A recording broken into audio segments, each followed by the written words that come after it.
Pitiable arisen, why dost thou fight? Is it to reclaim thy flesh, thy stolen heart, or is it to reclaim thy throne? I offer thee a choice. Grant unto me this life in my claws, and be gone from this place, or stand and fight.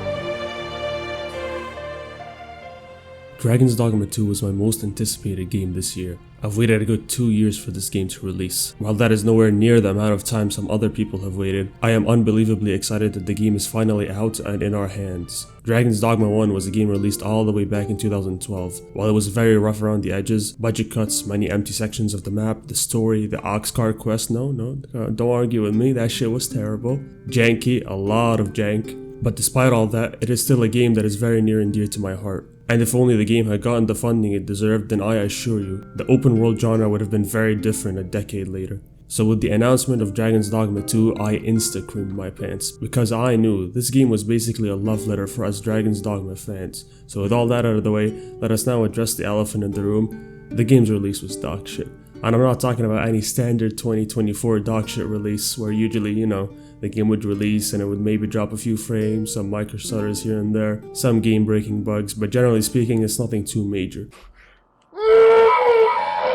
We as gamers have been getting shafted by the modern gaming industry for a good 5 years now, so we are used to a little anal penetration. A few weeks before the global release date, IGN dropped a PS5 performance video and the game was dipping all the way down to 25 frames. Not gonna lie to you, when I saw that, I started shitting myself, because seeing how a game runs on console is usually a very good indicator for how it may run on PC. So I took one look, saw 25, and I was like, yeah, we're fucked. But oh boy, never did I think it could be this bad. Dragon's Dogma 2 had one of the worst releases of any game I have ever seen. It is up there with Cyberpunk and No Man's Sky. Terrible performance, with microstutters even on high-end hardware. Day 1 microtransactions, the game constantly crashing for some people. Shit, some people couldn't even boot the game at all, and the list just goes on and on. As for the microtransactions, yes, it is really scummy the way they just slipped them in, but at a certain point, if you bought the game full price, a game that you willingly bought into knowing it expects a certain time commitment from you, and then proceeded to spend real money to buy in-game items to skip playing the game, then I don't know how else to break it to you, you're the problem. And I ain't even gonna fault Capcom for taking advantage of you. They saw a dumbass they could milk and they went for it. When it's all said and done, just don't buy the microtransactions and they'll eventually stop adding them to games. Or so I hope. So, despite all that I've just said, did I play the game? You bet your sweet ass I did. Alright, listen. We as consumers should never support this kind of attitude from game studios. But fuck me, we waited for this game way too long, man. So my baseline going in when I saw that console performance was, the game actually fucking runs. And as long as it did, then alright baby, we're in. From here on out, I'll try my best not to mention any of the prior things I talked about and tell you what the game is actually like. And that begs the question. What does it feel like to play Dragon's Dogma 2?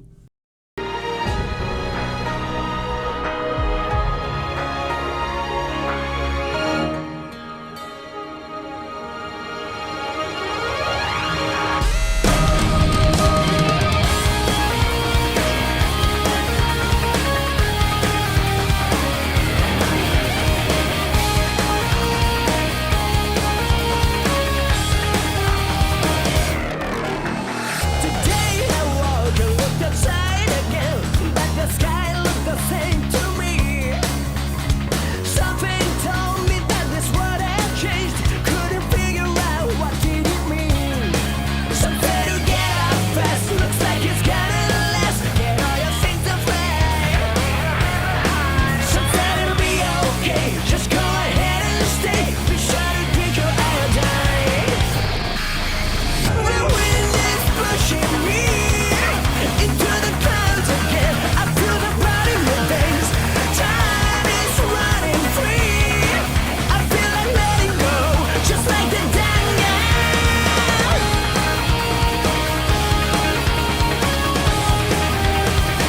No, wait, hold on. I'm getting ahead of myself. Let us start at the very beginning. The character creator. And let me tell you what, this is the most impressive character creator I've seen in my life. You could create literally anything, the entire spectrum from beautiful to whatever this is. You could edit everything from weight, height, bone structure, muscle distribution, and I shit you not, a teeth editor. And of course the mandatory bust and hip editors, which I maxed out, rightfully so. And remember, this ain't no typical pansy character creator where it only affects aesthetics. Any edits you make that affect weight and height drastically affect your character's starting stamina, stamina recovery, as well as max carry weight. So me maxing out the bust size, allowing me to carry more, is not degeneracy, but a strategy.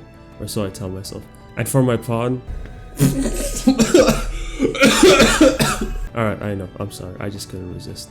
This is the result of giving me options. Since we are on the topic of pawns in Dragon's Dogma 2 always lie in one of two extremes. They'll either put you on their backs and carry you to victory to the point where you don't even have to play the game anymore. They would be incredibly useful in helping you solve quests, pick up items you missed, or straight up guide you to the objective. While on the opposite end of the spectrum we have...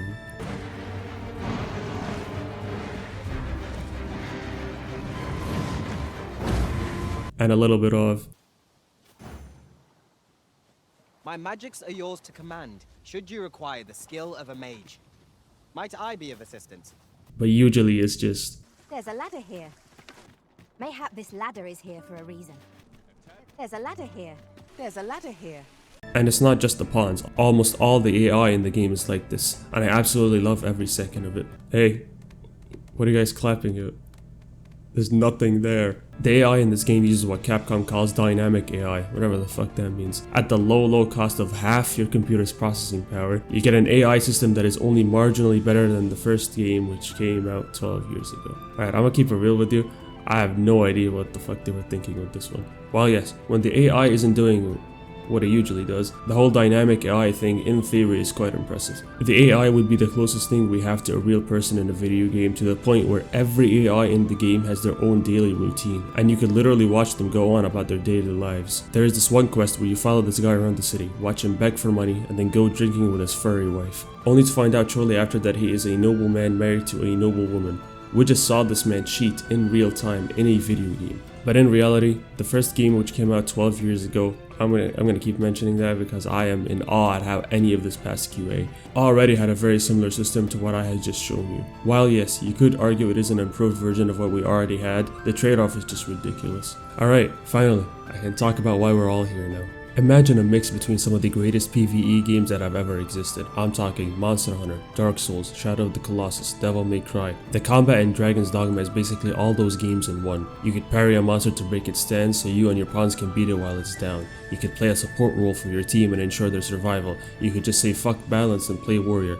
Play thief or magic archer and just bully everything in the game. Every single vocation is not only viable, but has its own playstyle, and most importantly is a lot of fun. I have almost nothing but praise for this game's combat, with only a few minor complaints so insignificant they aren't even worth mentioning. Every single boss has its own weakness that the game never tells you. You can bait the Minotaur into charging straight at a rock and stagger him, knock the Cyclops off balance and then either pull their legs out from underneath them and throw them on their asses, or better yet, use them as a bridge to cross a gap in the terrain. The Chimera is a three-headed beast that, depending on which head you take out first, would drastically affect how the rest of the battle plays out, and that is only a small portion of how deep this game's mechanics truly are. Every single boss encounter is a spectacle. Calling Dragon's Dogma combat a masterpiece is the absolute minimum that I could do. They built off what the original game had done and fully realized their vision for this game. I can't wait till this video is out so I can get right back to it. Dragon's Dogma 2 is pretty much a faithful reimagining of the first game in all aspects, with a bigger budget thrown at the project. There are many similarities between both games in terms of story, gameplay, lore, etc, etc.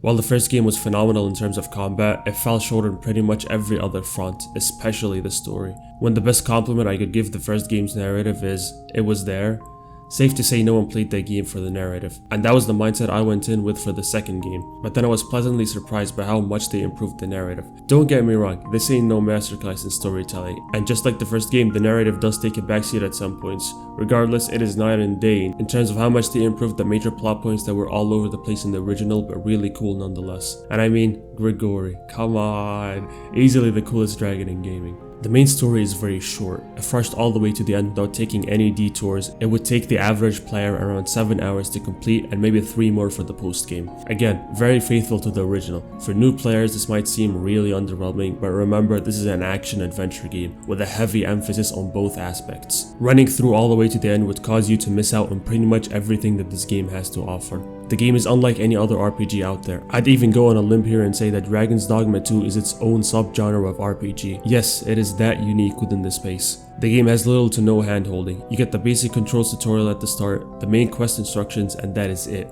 No in-depth game mechanics, no side quest indicators, a lot, and I mean a lot of vague side quests that you would never find if you didn't actually look for. Very few options for fast travel and just miles of walking. Now hold on, you might say. I know everything I just said might not sound very appealing at first, but all these factors come together and form an adventure game unlike any other. An adventure game that truly feels like an adventure. The map is massive and there is an equal pool of things to do. Itsuno, the game's director, said that the map is 4 times the size of the map in the first game, while in reality it was more like 2.5 at best because of the massive ocean between the 2 kingdoms, which leads me to my next point, the 2 kingdoms. No eternal fairy stone and very few port crystals that you could place down, which funneled the player into either using ox carts or walking. The Vermin Kingdom section of the game is nothing short of perfect. For a first time playthrough of the game, it is magical. All the major regions in the first section of the map are connected by ox carts or are a short walk from the major cities. If you were to opt for using the ox carts for fast travel, then you would sometimes get attacked on the road and have to defend the cart in order to get to your destination. Oftentimes I would just straight up ditch both fast travel options and just walk. I'd set up camp, go to sleep, and then wake up in the middle of the night to an attack. Itsuno's vision for replacing fast travel with just making the whole getting from point A to point B fun and engaging genuinely worked. It made me enjoy exploration for the sake of exploration, fighting enemies for the sake of fighting enemies, while the reward for all that exploration, I ain't gonna sugarcoat it, it's just terrible. You know, items I'll never use, weapons and armor I'll never use since the shopkeepers in the city sell the best everything basically. The enemies I fought on the way were only good for leveling your vocations and nothing else, and are very dense in volume. The sheer number of encounters I would have on one journey is overwhelming, but despite all that, it was fun. Making me enjoy an action-adventure game with no proper reward system and adventuring only for the sake of adventure is no small feat. Where in any other game I would usually just run past everything, not bother with any exploration, and only focus on the destination is genuinely impressive. All the story beats that go on in the background, all the characters you meet, the monster nests you demolish, the behemoths you take down, the Sphinx. I know this all sounded like a real backhanded compliment, but the Vermin region was just phenomenal, and sadly, I can't say that Itsuno's vision was applied for the later half of the game. Don't get me wrong, it is still really good, just nowhere near the level of perfection in Vermin. All the characters and plotlines do not extend to the Batal region. It's to the point where the game feels like they just never existed in the first place. The game does nothing to expand upon the plotlines in Vermin and the overarching narrative within the region. The game just kinda forgot. And all we got was just furries and some surface level fantasy racism. You know, the humans are mega racists, elves and dwarves hate each other, just extremely surface level shit that adds no value to world building. While it's cool that the race you select in the character creator has some gameplay implications, like some innkeepers making you pay more if you don't like your race, overall it only served as a way to hurt the game's world. This is really not how I wanted to make this video. I wanted this video to be me glazing this game to no end, but unfortunately, corporate greed happened. Capcom could only start seeing dollar signs in their eyes, seeing as to how everyone was hyped for this game. As much as I enjoyed the game despite all its issues, I really wish they had delayed the game instead of releasing it in the state it's in. But here we are. The game is out, and at least Capcom put out a few statements that, let's be real, probably already had ready before the game even released, saying how they'll fix the game and all that. Alas, there is naught we could do but hope. So, who is this game for then? Pretty much no one. This game is not for everyone. I know, big surprise. Dare I say most people would find this game really underwhelming, and that includes a good portion of people that played the first game. Many of the game systems seem pointless, redundant, repetitive, or just a straight up downgrade from the last game. It is very much in the spirit of Dragon's Dogma 1 to say the least. Not many would like it, but those who do adore it. What I'm trying to say here is, it's still my game of the year, I don't care, fuck you.